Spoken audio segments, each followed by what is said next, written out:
नमस्कार मित्रों, मैं अविनाश रंजन गुप्ता आप सभी का अपने चैनल पर हार्दिक अभिनंदन करता हूं। आज के इस व्याकरण सीरीज के अंतर्गत हम इस व्याकरण पाठ का आद्योपांत अध्ययन करने वाले हैं। आप इस व्याकरण पाठ को बड़े अच्छे से समझने की कोशिश कीजिए, क्योंकि वीडियो के अंत में इससे जुड़े हुए कुछ वर्कशीट भी आपको दिए जाएंगे जो आपको व्याकरण को समझने में और भी सहायता प्रदान करेंगे। तो आप इस वीडियो को अंत तक जरूर देखें। नमस्कार, आप आ गए हैं मेरे कंप्यूटर की स्क्रीन पर और यहाँ हम व्याकरण का एक बहुत ही इंटरेस्टिंग अध्याय विवृति, जिसे अंग्रेजी में जंक्चर कहते हैं, उसका अध्ययन करने जा रहे हैं। तो शुरू करते हैं। सबसे पहले हम लोग विवृति या जंक्चर का सामान्य अर्थ क्या होता है इसके बारे में जानते हैं।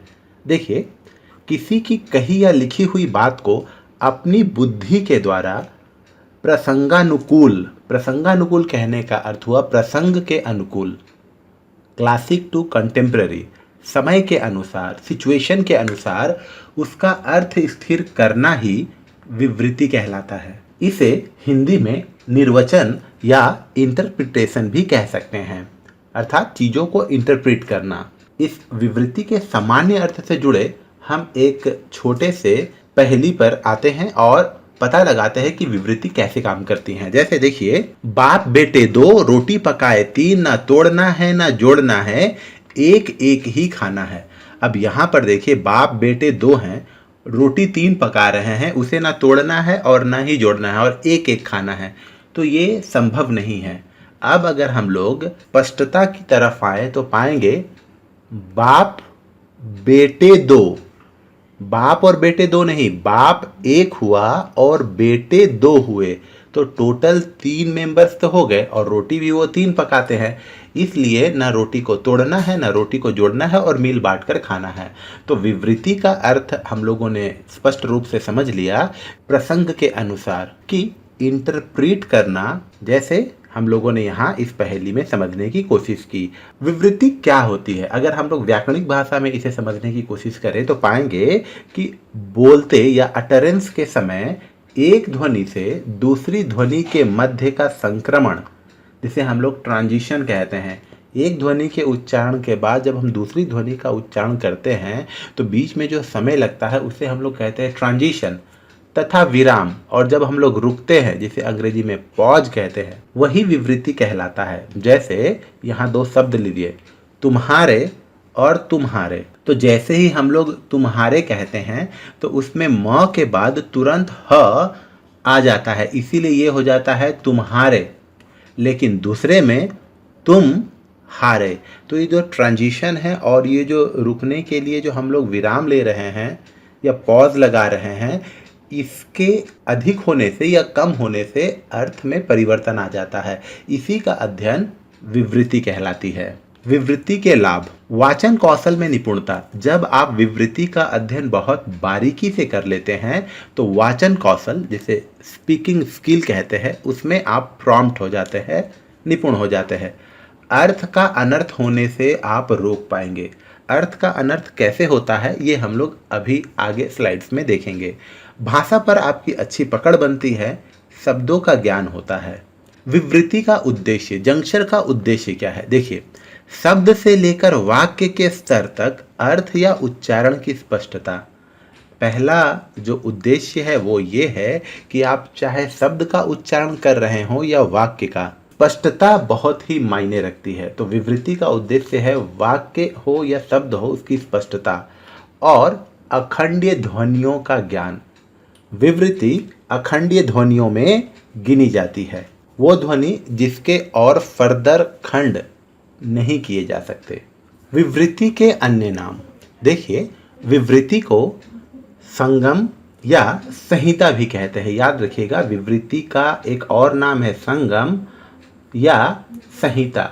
अगर आप कहीं भी संगम और संहिता शब्द सुनते हैं तो जरूर याद रखिए ये विवृति के ही अन्य नाम है। अंग्रेजी में इसके लिए जंक्चर शब्द का प्रयोग होता है, जंक्चर। अब हम लोग देखते हैं शब्दों के स्तर पर विवृति कैसे काम करती है। शब्दों के स्तर पर विवृति, देखिए, जैसे मिल आना, ये दो अलग अलग शब्द है, लेकिन अगर मिल और आना के बीच में विराम लगाते हैं या पॉज लेते हैं या जो ट्रांजिशन पीरियड है उसको आप थोड़ा समय देते हैं तो ये अलग अलग लिखाएगा। लेकिन अगर उच्चारण में आपने गलती कर दी तो हो जाएगा मिलाना। जैसे माँ ने कहा अपने बड़े भाई से मिल लाना, तो अगर उसकी माता ने उच्चारण स्पष्ट नहीं किया तो वो मिलाना, अपने भाई से मिलाना। तो आप देख रहे हैं कि शब्दों के स्तर पर विवृति कैसे काम करती है। जैसे हंस आया, वो वहाँ गया और हंस आया, और हंसाया मतलब हंसाने का काम करना। लड़ आना, कहीं गया और वहाँ से लड़ आया, और ये देखिए लड़ाना, दो लोगों को लड़ाना। उग आना, अंकुर उग आए हैं, और देखिए उगाना। इसी प्रकार देखिए समझ आना मतलब कोई चीज़ समझ लेना, और यहाँ देखिए समझाना। शर्म आना, शर्माना। रोज आना अर्थात हर दिन आना, और रोजाना मतलब एवरीडे। दोनों एक जैसे हैं, एक जैसे ही दिख रहे हैं, लेकिन अगर हम दोनों शब्दों को मिला देते हैं तो अर्थ में परिवर्तन आ जाता है। और यही हम लोगों ने पिछले स्लाइड्स में भी पढ़ा था कि अगर हम लोग विवृति का अध्ययन अच्छे से कर लेते हैं तो अर्थ का अनर्थ होने से रोक सकते हैं। जैसे सिल आना, कपड़े सिल आना, और कपड़े सिलाना अर्थात मैं किसी को दूंगा और वो कपड़े सिएगा। देखिए और एक एग्जाम्पल, जलसा, कैसा, जलसा, और ये जलसा कहने का मतलब हो जाता है कोई फंक्शन, कोई प्रोग्राम। हल की, हल किसान की सबसे महत्वपूर्ण वस्तु जिसके माध्यम से वो खेतों में जुताई करता है, हल। और देखिए अगर हल और की के बीच में अगर आपने पॉज नहीं दिया तो वो हो जाता है हल्की, इसका मतलब हो गया लाइट, कम वजन वाला। तुम हारे मतलब तुम मैच हार गए, तुम हारे, और यहाँ देखिए तुम्हारे। कम बल, उसमें कम बल है, और ये कंबल अर्थात ब्लैंकेट। अब देखिए सिर का, सिर का, सिर के ऊपर का कुछ, सिर का, और ये देखिए सिर का, एक प्रकार की खाद्य वस्तु। बंद रखा, फल बंद रखा गया है, और इधर देखिए बंदर खा। तो आप देख रहे हैं केवल थोड़े से ट्रांजिशन पीरियड या पॉज को अगर हम लोग इंटरचेंज कर देते हैं तो अर्थ बदल जा रहा है। वाक्य में जब हम लोग इसको प्रयोग करते हैं तो देखते हैं, देखिए यह हल्की लकड़ी है, हल्की लकड़ी है मतलब ये जो लकड़ी है वो कम वजनदार है। और ये देखिए यह हल की लकड़ी है, हल की लकड़ी अर्थात जिससे किसान खेतों में जुताई करता है वो हल, हल की लकड़ी है। अब देखिए फल बंद रखा गया और फल बंदर खा गया। देख रहे हैं आप इन दो शब्दों के बीच में जो ट्रांजिशन है या जो विराम है, अगर हम लोग उसको थोड़ा सा मिसप्लेस करते हैं या इंटरचेंज करते हैं तो अर्थ का अनर्थ हो रहा है। वह कम बल वाला आदमी है अर्थात वो जो आदमी है उसकी ताकत कम है। वह कंबल वाला आदमी है, कंबल अर्थात वो शायद कंबल बेच रहा होगा, वो वाला आदमी है। ऐसा नहीं है कि ये जो जंक्चर है या विवृति है वो केवल हिंदी के शब्दों में देखने को मिलती है, ये हमें अंग्रेजी के शब्दों में भी देखने को मिलती है। जैसे देखिए न्यू डील मतलब एक नया बिजनेस हुआ है या एक नया व्यापार हुआ है। और न्यूड ईल, ईल एक प्रकार की मछली होती है, जब उसको पूरा दम हम लोग उसके स्किन को हटा देते हैं तो उसको बोलते हैं न्यूड ईल। अ नेम, और देखिए एन एम, एक नाम और एक उद्देश्य। देखिए अर्थ में कितना नहीं परिवर्तन आ रहा है। इट स्विंग्स, ये स्विंग करता है। इट्स विंग्स, इसके पंख। नाइट रेट और नाइट्रेट एक तरीके का केमिकल। सोर ट्रेन, वो ट्रेन जो तटीय इलाकों में चलती है, सोर ट्रेन। और ये देखिए उसी को अगर हम लोगों ने सही जंक्चर का इस्तेमाल नहीं किया तो वो हो जाएगा शॉर्ट ट्रेन, शॉर्ट ट्रेन, अल्पकालिक वर्षा। अब हम लोग देखते हैं वाक्यों के स्तर पर विवृति।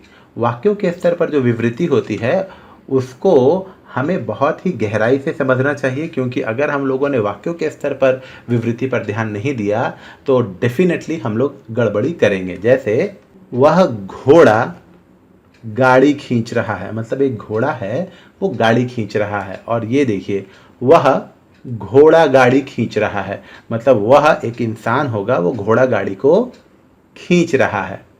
चल जल्दी से बतासा ले। बतासा जो है वो एक प्रकार का मीठा व्यंजन होता है। उत्तर प्रदेश और बिहार में ये बहुत चलता है और ये प्योरली चीनी का बना रहता है। चल जल्दी से बतासा ले, अर्थात किसी को बतासा लेने की बात कही जा रही है। और दूसरे वाक्य में देखिए, चल जल्दी से बता साले, अर्थात एक पुलिस शायद किसी से कुछ पूछ रहे हैं कि चलो जल्दी से बता, देख काम में न रम जा। इंस्ट्रक्शन दिया जा रहा है कि काम में मतलब रम मत जाओ, बिजी मत हो जाओ। देख काम में नरम जा, अर्थात जो तुम काम कर रहे हो उसमें थोड़ा नॉमिनल हो जाओ। देख रहे हैं, यही है विवृति, विशेष ध्यान देने की आवश्यकता है। यहाँ देखिए, बैठो मत जाओ, बैठो मत जाओ। देखिए एक वाक्य में तो कहा जा रहा है कि बैठो मत जाओ, अर्थात यहीं पर रुको, और दूसरे में देखिए बैठो मत मतलब मत बैठो, जाओ। तो हम इन सब वाक्यों में देख रहे हैं कि विवृत्ति का प्रयोग कैसे हो सकता है और कैसे हम विवृत्ति के सही प्रयोग से सही मतलब निकाल सकते हैं। जैसे जागरण का यह समय है। जागरण, शिवरात्रि में जागरण होता है। यह जागरण के समय लोग रात भर जागते हैं और गीत गाते हैं। पूजा के अवसरों में अधिकतर ये देखने को मिलता है। जागरण का यह समय है। और दूसरे वाक्य में देखिए, जाग रण का यह समय है, अर्थात जाग जाओ, ये युद्ध का समय है। सुनो एक बालक था, देयर वॉज ए बॉय। सुनो एक बाल कथा। बाल कथा मतलब जो चिल्ड्रन की स्टोरी होती है उसे सुनो। अब यहाँ पर देखिए, मैंने जो दवा दी थी वह पीली थी। ये पीली जो है ये येलो के सेंस में बता रहा है, ठीक है। लेकिन दूसरे सेंटेंस में देखिए, मैंने जो दवा दी थी वह पी ली थी, अर्थात तुमने वो दवा ले ली थी। ओके, मैंने जो दवा की शीशी दी थी वह खाली थी। खाली अर्थात एम्प्टी, एम्प्टी थी। मैंने जो दवा की शीशी दी थी वह खाली थी, अर्थात ले ली थी। यहां देखिए, इसी कारण नीति पर प्रभाव पड़ा है, नीति पर। और यहां देखिए, इसी का रणनीति पर प्रभाव पड़ा है। रणनीति अर्थात स्ट्रेटेजी। तो देखिए, कारण नीति और कारण नीति, देख रहे हैं ना। अगर आपने उच्चारण में ट्रांजिशन पीरियड में, पॉज में, जिसे आप लोग विराम कहते हैं, अगर आपने गलतियां की तो अर्थ का अनर्थ हो जाएगा। जैसे 2 बोरी चीनी ला दो। ला दो मतलब लोड करो, 2 बोरी चीनी लोड करो। और यहाँ इंस्ट्रक्शन दिया जा रहा है 2 बोरी चीनी ला दो, अर्थात 2 बोरी चीनी कहीं से लाना है। तो इस तरीके से हम लोग देख रहे हैं कि वाक्यों के स्तर पर भी विवृत्ति बहुत ही महत्वपूर्ण भूमिका निभाती है। अगर हम लोग वाक्यों के स्तर पर विवृत्ति का अध्ययन अच्छे से कर ले, इंटरप्रेट कर ले और उच्चारण और लेखनी में सुधार लाए, तो हम लोग इस प्रकार की त्रुटियां करेंगे ही नहीं। उम्मीद करता हूं आपको मेरा यह वीडियो अच्छा लगा होगा। धन्यवाद। और हाँ, वर्कशीट के रूप में आप मुझे कम से कम 2 सेंटेंस ऐसे लिख कर दीजिए कमेंट बॉक्स में जो विवृत्ति पर आधारित हो।